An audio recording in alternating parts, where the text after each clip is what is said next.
ಏನು ಹೊಡೆತ ಸ್ವಾಮಿ? ಹೌದು, ಅವ್ರು ಯಾಕೆ ನಿಮ್ಗೆ ಹೊಡಿತಾ ಇದ್ರು? ನಿಮ್ಗೂ ಅವ್ರಿಗೆ ಏನಾದ್ರು ದ್ವೇಷ ಆಯ್ತಾ? ಛಾಚಾ, ಅಂತದ್ದೇನಿಲ್ಲ.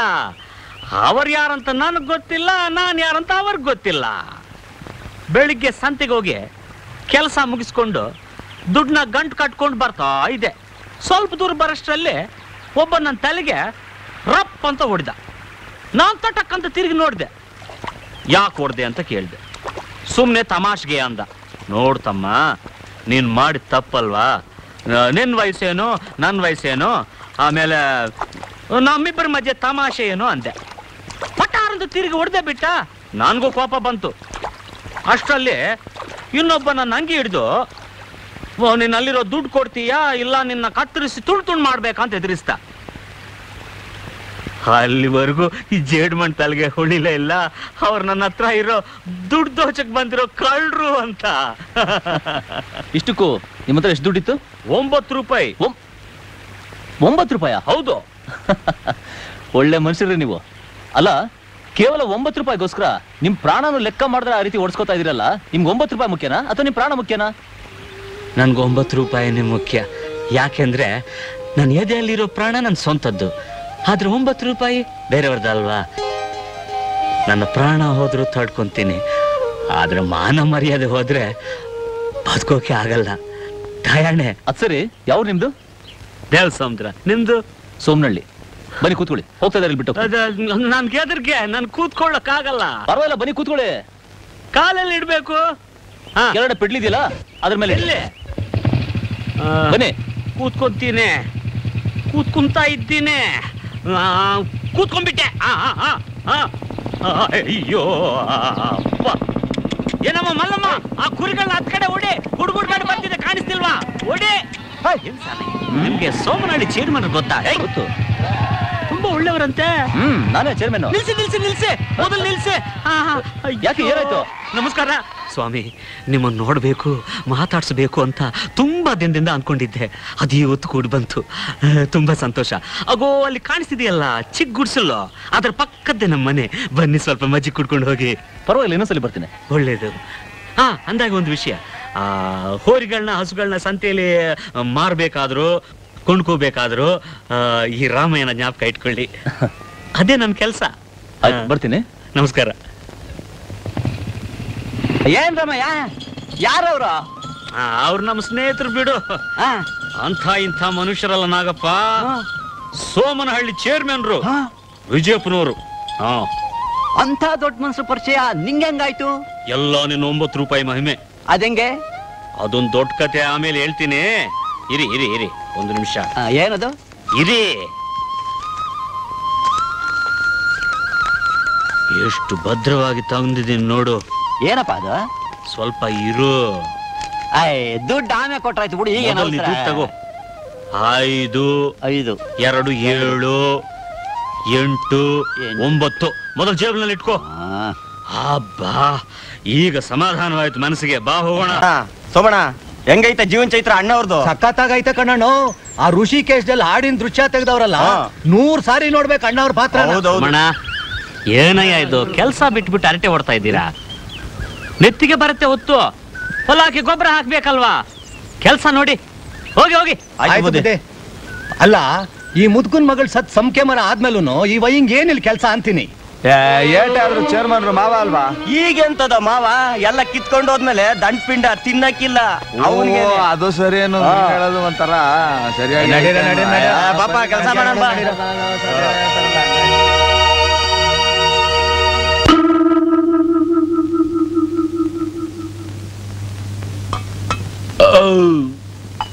ಅಳಿಮಿಯ ಏನತ್ತೆ? ಪುರೋಹಿತನ್ನ ಬರ್ ಹೇಳು. ಯಾಕೆ? ಈ ಮನೆಗೆ ಶಾಂತಿ ಮಾಡಿಸ್ಬೇಕು. ಯಾಕತ್ತೆ? ಇಲ್ಲ ಅಂದ್ರೆ ಈ ಮನೆಗೆ ಒಕ್ಕರ್ಸ್ಕೊಂಡಿರೋ ಶನಿ ಬಿಟ್ಟು ಹೋಗಲ್ಲ. ಇದೇನತ್ತೆ ಹಿಂಗ ಹೇಳ್ತಾ ಇದ್ಯಾ? ಈ ಮನೆಗೆ ಒಕ್ಕರ್ಸ್ಕೊಂಡಿದ್ದ ಶನಿ ದೀಪಾವಳಿ ಅಮಾವಾಸ್ಯೆ ಹಿಂದಿನ ದಿನಾನೇ ನೆಗದ್ ಬಿದ್ದು ನೆಲ್ಲಿಕಾಯಿ ಆಗೋಯ್ತಲ್ಲ. ಒಂದ್ ಶನಿ ಬಿಟ್ಟು ಹೋಯ್ತು, ಇನ್ನು ಒಂದು ಶನಿ ಇನ್ನು ನ್ಯಾತಾಡ್ತಾ ಇದೆಯಲ್ಲ. ಆ ದರಿದ್ರ ಬಿಟ್ಟು ಹೋಗದೆ ಇದ್ರೆ ನನ್ನ ಮಗ ನನ್ನ ಮಾತು ಕೇಳೋ ಹಾಗಿಲ್ಲ, ನನ್ನ ಮೊಮ್ಮಗಳ ಕುತ್ತಿಗೆ ತಾಳಿ ಕಟ್ಟೋ ಹಾಗಿಲ್ಲ. ಅದು ಸರಿ ಅನ್ನು ಅಪ್ಪನ್ ಗುಟ್ಟಿನ ಮಾತಾಡ್ದೆ. ಈ ಶನಿಗ್ರಹ ಮನೆಯಲ್ಲಿ ಅಡ್ಡಾಡ್ತಾ ಇದ್ರೆ ನಿನ್ ಮಗನ್ಗೆ 2ನೇ ಮದ್ವೆ ಆಗ್ಬೇಕು ಅನ್ನೋ ಆಲೋಚನೆನೇ ತಲೆಗೆ ಬರಲ್ಲ.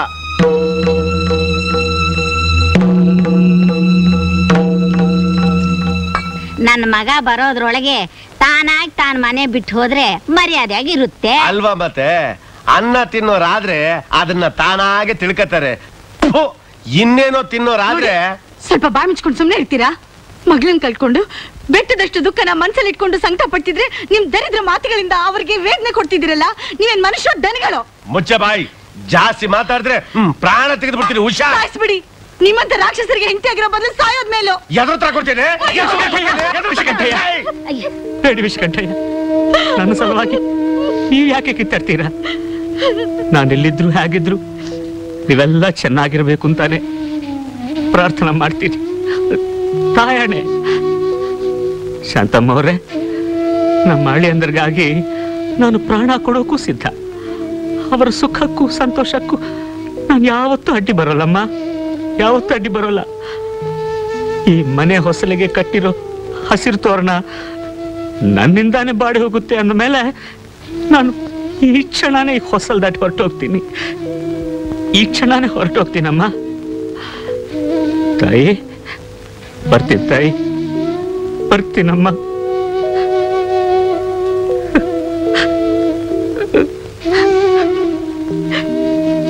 ನಿಂತ್ಕಳೆ ಆ ದೊಡ್ಡ ಮನುಷ್ಯ, ಹೆಂಗು ಮನೆ ಬಿಟ್ಟು ಹೋಗ್ತಾ ಇದೀಯಾ? ಜೊತೆಗೆ ಈ ಅನಿಷ್ಟಾನು ತಗೊಂಡೋಗು.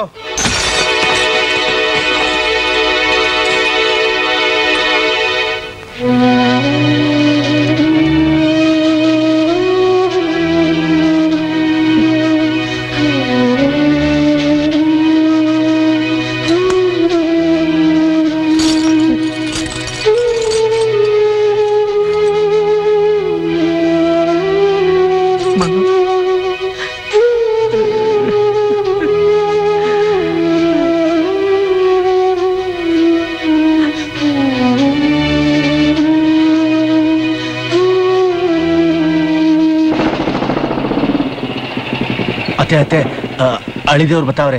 ಆ ಬ್ರೋಕರ್ ವಿಷಯದಲ್ಲಿ ಮಾತ್ರ ನಾನು ಸಿಗಿಸ್ಬೇಡ ಬಾರೈತಿ. ಅಕ್ಕ ಬೇಗ ಊಟಕ್ಕಾಗು, ನಾನು ಬೆಂಗ್ಳೂರಿಗೆ ಹೋಗ್ಬೇಕು. ಅಕ್ಕ ಇಲ್ಲಿದ್ದ ಲಕ್ಷ್ಮಿ ಫೋಟೋ ಏನಾಯ್ತು?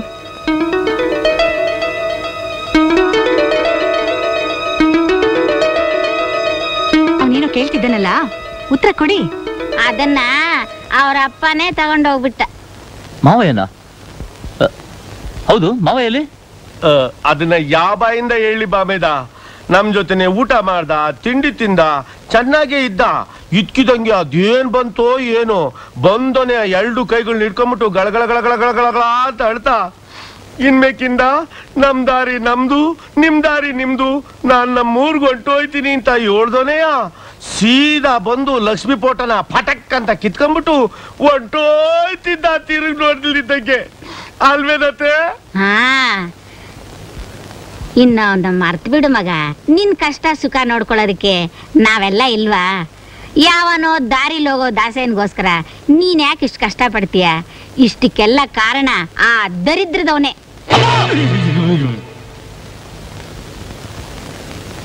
ಆತನ ಬಗ್ಗೆ ಇನ್ನೊಂದು ಮಾತಾಡಿದ್ರು ಹೆತ್ತ ತಾಯಿ ಅಂತ ನೋಡಿದ್ರೆ ನಿಂತ ಜಾಗದಲ್ಲಿ ಹೂತಾಕ್ಬಿಡ್ತೀನಿ. ಹುಷಾರ್. ಅವ್ರು ನನ್ನ 2 ಕೈಗಳನ್ನ ಹಿಡ್ಕೊಂಡು ಬೇಡ್ಕೊಂಡಿದ್ದಕ್ಕೋಸ್ಕರ ಬೀದಿಲ್ ಬಿದ್ದಿದ್ದು ನಿಮ್ಮನ್ನ ಒಳಗಡೆ ಸೇರಿಸ್ಕೊಂಡೆ ಹೊರತು ನಿಮ್ಗಳು ದರಿದ್ರ ಮಕ ನೋಡಿಯಲ್ಲ. ಅಂತ ಒಬ್ಬ ಒಳ್ಳೆ ಮನುಷ್ಯನ ಬಗ್ಗೆ ಇಷ್ಟೊಂದು ಕೇವಲ ಮಾತಾಡ್ತಿರಲ್ಲ. ನಿಮಗಿಂತ ದನಗಳೇ ಎಷ್ಟೋ ವಾಸಿ. ಹುಲ್ ತಿಂದ್ರೆ ಹಾಲ್ನಾದ್ರೂ ಕೊಡುತ್ತೆ, ನೀವು ಹಾಲು ಕುಡಿದು ವಿಷಾನ ಕಕ್ಕೋ ರಾಕ್ಷಸರು. ಛೀ! ನೋಡ್ದಮ್ಮ ಲಕ್ಷ್ಮಿ, ನಾನು ಅಳಿ ಅಂದ್ರೆ ಸುಖಕ್ಕೆ ಅಡ್ಡವಾಗಿರೋ ಶನಿ ಅಂತೆ. ಮನೆ ನನ್ನಿಂದಾನೇ ನಾಶ ಆಗ್ತಿದೆಯಂತೆ. ನನ್ನ ಎಷ್ಟು ಮಾತಂದ್ರೆ ಪರವಾಗಿಲ್ಲಮ್ಮ, ಆದ್ರೆ ನಿನ್ನ ಎಂತೆಂತ ಮಾತಂದ್ರೆ ಗೊತ್ತಮ್ಮ? ನಾನು ಆ ಮನೆಯಲ್ಲಿ ಇರೋದು ಅವ್ರಿಗೆ ಇಷ್ಟ ಇಲ್ಲ ಅಂದ್ರೆ ನನಗೆ ಒದ್ದು ನನ್ನ ಕುತ್ತಿಗೆ ಹಿಡಿದು ತಬ್ಬಿದ್ರೆ ಸಂತೋಷವಾಗಿ ಬರ್ತಿದ್ದೆ. ಇಷ್ಟು ಸಂಕಟ ಪಡ್ತಿರಲಿಲ್ಲ, ಇಷ್ಟು ಸಂಕಟ. ವಿಜಯಪ್ಪ, ಎಷ್ಟೊತ್ತಾಯ್ತು ಬಂದು? ನಾನು ಅದು ನೀವೇನೇನು ಹೇಳ್ಬೇಡಿ, ನನಗೆಲ್ಲ ಗೊತ್ತು. ಒಂದು ಮಾತು ಹೇಳ್ತೀನಿ ಮಾವಯ್ಯ, ಈ ಪ್ರಪಂಚದಲ್ಲಿ ನನ್ನವರು ಅಂತ ನನಗಿರೋದು ನೀವೊಬ್ಬರೇ. ನಮ್ಮಿಬ್ಬರನ್ನ ಬೇರೆ ಮಾಡೋಕ್ಕೆ ಯಾರಿಂದನೂ ಸಾಧ್ಯ ಇಲ್ಲ. ಬನ್ನಿ ಮನೆಗೆ ಹೋಗೋಣ. ಬೇಡ ವಿಜಯಪ್ಪ, ಬೇಡಿ. ನನ್ನ ಮಗಳು ಸತ್ತ ಮೇಲೆ ನಾನು ಆ ಮನೇಲಿರೋದು ಅಷ್ಟು ಚೆನ್ನಾಗಿರಲ್ಲ ಅಂತ ಕಾಣಿಸುತ್ತೆ. ಅಂದ್ರೆ ಲಕ್ಷ್ಮಿ ಜೊತೆಲೆ ನಮ್ಮ ಬಾಂಧವ್ಯನ ಕಿತ್ತೋಯ್ತು ಅಂತೀರಾ? ನನ್ನ ಲಕ್ಷ್ಮಿ ಸಾಯುವಾಗ ನಮ್ಮಪ್ಪನ ಚೆನ್ನಾಗಿ ನೋಡ್ಕೊಳ್ಳಿ, ನಮ್ಮಪ್ಪನ ಚೆನ್ನಾಗಿ ನೋಡ್ಕೊಳ್ಳಿ ಅಂತ ಪದೇ ಪದೇ ನನ್ನ ಹತ್ರ ಹೇಳಿ ನಿಮ್ಮನ್ನ ನನ್ನ ಹತ್ರ ಒಪ್ಸಿದ್ದು ಮರ್ತೋಯ್ತ ಮಾವಯ್ಯ? ನನ್ನ ಹೆಂಡತಿ ಕೊನೆ ಆಸೆ ತೀರ್ಸೋ ಅವಕಾಶನೂ ನನಗಿಲ್ದೇ ಮಾಡ್ತಾ ಇದ್ದೀರಾ? ನಿಜ ಹೇಳ್ಬೇಕು ಅಂದ್ರೆ ನಿಮ್ಮಲ್ಲಿರೋ ಒಳ್ಳೆ ಗುಣಕ್ಕೆ, ನಿಮ್ಮ ಮುಗ್ಧತ್ವಕ್ಕೆ ಮರು ಹೋಗಿ ನಿಮ್ಮ ಮಗಳು ಲಕ್ಷ್ಮಿ ಕುತ್ತಿಗೆಯಲ್ಲಿ ನನ್ನ ತಾಳಿ ಕಟ್ಟಿತ್ತು. ಆದ್ರೆ ಯಾರ ಶಾಪನೋ ಏನೋ ಆ ದೇವ್ ನನ್ನ ಲಕ್ಷ್ಮಿನ ನನ್ನಿಂದ ಕಿತ್ಕೊಂಡ್ಬಿಟ್ಟ. ಈಗ ನೀವು ನನ್ನಿಂದ ದೂರ ಹೋಗ್ತೀನಿ ಅಂತಿದ್ರೆ ನಾನು ಯಾರಿಗೋಸ್ಕರ ಬದುಕಿರ್ಬೇಕು? ಯಾರಿಗೋಸ್ಕರ ಬದುಕಿರ್ಬೇಕು ಹೇಳಿ ಮಾವಯ್ಯ, ಹೇಳಿ. ಅಷ್ಟು ದೊಡ್ಡ ದೊಡ್ಡ ಮಾತಾಡ್ಬೇಡ ವಿಜಯಪ್ಪ. ಈ ಮುಂಡು ಬದುಕಿಗೆ ಉಳಿದಿರೋದಂದ್ರೆ ನೀವೊಬ್ರೆ. ನಾನು ಬದುಕಿರೋದೆ ನಿಮ್ಗಾಗಿ, ನಿಮ್ ಸಂತೋಷಕ್ಕಾಗಿ ಅಷ್ಟೇ. ಹಾಗಾದ್ರೆ ನನ್ನ ಮೇಲೆ ಅಷ್ಟೊಂದು ಅಭಿಮಾನ ಇದ್ರೆ ಬನ್ನಿ ಮನೆಗೆ ಹೋಗೋಣ. ಈ ಶನಿಗ್ರಹ ಮನೇಲಿ ಅಡ್ಡಾಡ್ತಾ ಇದ್ರೆ ನಿನ್ ಮಗನ್ಗೆ 2ನೇ ಮದುವೆ ಆಗ್ಬೇಕು ಅನ್ನೋ ಆಲೋಚನೆ ತಲೆಗೆ ಬರಲ್ಲ. ನಾನು ತಿರ್ಗಾ ಮನೇಲಿ ಕಾಲಿಡ್ಬೇಕಂದ್ರೆ ನೀವು ನನ್ಗೊಂದು ಮಾತು ಕೊಡ್ಬೇಕು. ನಿಮಗೋಸ್ಕರ ನಾನು ಏನ್ ಬೇಕಾದ್ರೂ ಮಾಡಕ್ ಸಿದ್ಧ. ಹೇಳಿ ಮಾವಯ್ಯ.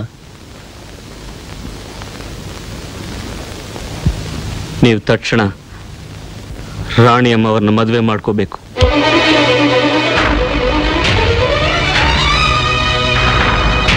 ನಾನು ಮತ್ತೆ ಮದುವೆ ಮಾಡ್ಕೋಬೇಕಾ? ಹೌದು. ಲಕ್ಷ್ಮಿ ಸಾವು ನಿಮ್ಮ ಜೀವನಕ್ಕೆ ಶಾಪ ಆಗಬಾರ್ದು. ಹೆಂಡತಿ ಮಕ್ಕಳ ಜೊತೆ ಸಂತೋಷವಾಗಿ ಕಾಲ ಕಳೆಯೋ ಈ ವಯಸ್ಸಿನಲ್ಲಿ ನೀವು ಒಂಟಿಯಾಗಿರೋದು ನನಗೆ ನೋಡೋಕ್ಕಾಗಲ್ಲ. ರಾಣಿ ಕೂಡ ತುಂಬಾ ಒಳ್ಳೆ ಹುಡುಗಿ. ಚಿಕ್ಕ ವಯಸ್ಸಿನಿಂದ ನೀವೇ ತನ್ನ ಗಂಡ ಅಂತ ತಿಳ್ಕೊಂಡಿದ್ದಾಳೆ. ನಾನು ಆಸೆ ಪಡೋದು ಅದೇ. ಪರಲೋಕದಲ್ಲಿರೋ ನನ್ನ ಮಗಳ ಲಕ್ಷ್ಮಿ ಕೂಡ ನಿಮ್ಮನ್ನು ಮನಸಾರ ಆಶೀರ್ವದಿಸ್ತಾಳೆ. ನನ್ನ ಮಾತು ತೆಗೆದಾಕ್ಬೇಡಿ, ಒಪ್ಕೊಳ್ಳಿ. ಹಾಗಲ್ಲ ಮಾವಯ್ಯ, ಮಾತಾಡಬೇಡಿ.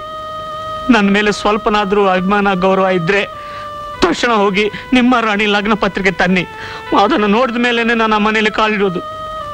ತಾಯಣೆ ಹೇಳ್ಬಿಟ್ಟಿದ್ದೀನಿ.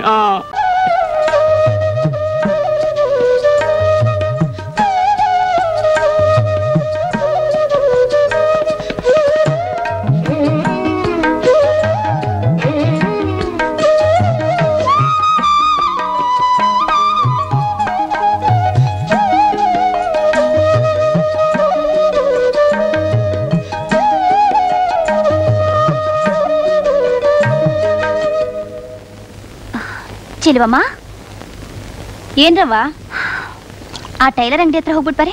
ಬಟ್ಟೆ ಕೊಡ್ತೀನಿ ಇಂದನು ಇನ್ನೂ ನಾಪತ್ತೆ. ದೀಪಾವಳಿ ಹಬ್ಬ ಬೇರೆ ಬಂತು. ನಾನು ಹೇಗಿದ್ರು ಗದೆ ಊಟ ತಗೊಂಡು ಹೋಯ್ತಾ ಇದ್ದೀನಲ್ಲ, ಬರ್ಬೇಕಾದ್ರೆ ಕೇಳ್ಕೊಂಡ್ ಬರ್ತೀನಿ, ಕೊಡ್ರವ.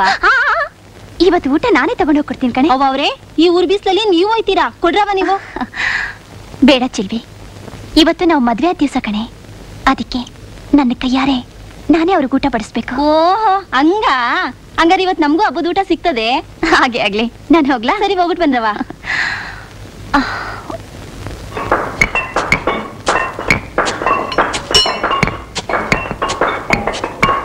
ಸೋಮಣ್ಣ, ಬುದ್ಧಿ ಎಲ್ಲಿವರೆಗೂ ಬಂತು ಕೆಲಸ? ಕಲ್ ಸಿಕ್ಬಿಟ್ಟೈತೆ ಬುದ್ಧಿ. ಡೈನಮೈಟ್ ಇಟ್ಬಿಡಿ. ಅದನ್ನೇ ಮಾಡ್ತಾ ಇದೀವಿ ಬುದ್ಧಿ. ಮೇಲ್ ಬಂದ್ಮೇಲೆ ಬತ್ತಿ ಹಚ್ಚಿ ಬನ್ನಿ. ಅಲ್ಲ ಮೇಲೆ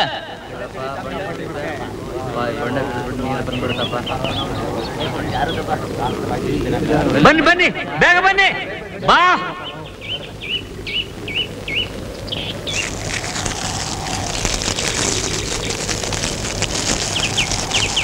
ಅವಯ್ಯ, ಈ ಸಲ ನೀರು ಬಂದೇ ಬರುತ್ತೆ.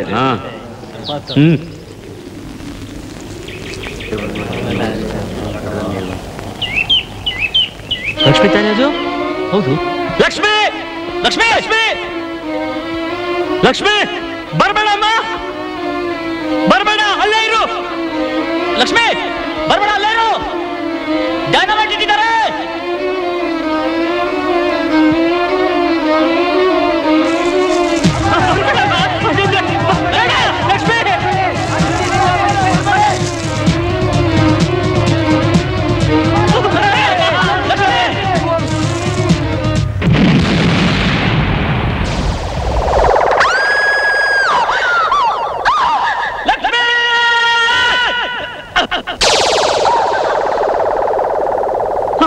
ಲಕ್ಷ್ಮಿ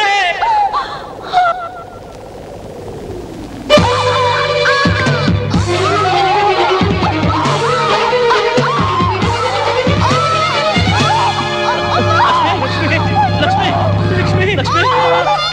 ಲಕ್ಷ್ಮಿ ಲಕ್ಷ್ಮಿ ಲಕ್ಷ್ಮಿ ಮಾವಯ್ಯ ಅಳಿ ಅಂದ್ರೆ ಏನಾಯ್ತು ಲಕ್ಷ್ಮಿಗೆ ಮಾವಯ್ಯ ಬೇಗ ಗಾಡಿ ಕಟ್ಟಿ ಲಕ್ಷ್ಮಿ ಆಸ್ಪತ್ರೆ ಕರ್ಕೊಂಡು ಹೋಗ್ಬೇಕು ಲಕ್ಷ್ಮಿ ಲಕ್ಷ್ಮಿ ಲಕ್ಷ್ಮಿ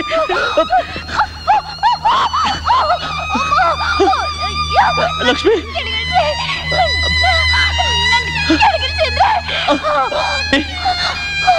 ಲಕ್ಷ್ಮಿ ಏನಂದ್ರೆ ನನಗೊಂದು ಮಾತು ಕೊಡ್ತೀರಾ ಲಕ್ಷ್ಮಿ ನಮ್ಮಪ್ಪ ಎಳೆ ಮಗು ಇದ್ದಾಗೆ ಅವ್ರನ್ನ ಇನ್ಮೇಲೆ ನಿಮ್ ಮಗು ತರ ನೋಡ್ಕೋಬೇಕ್ರೆ ಹಾಗಂತ ಲಕ್ಷ್ಮಿ ಲಕ್ಷ್ಮಿ ಲಕ್ಷ್ಮಿ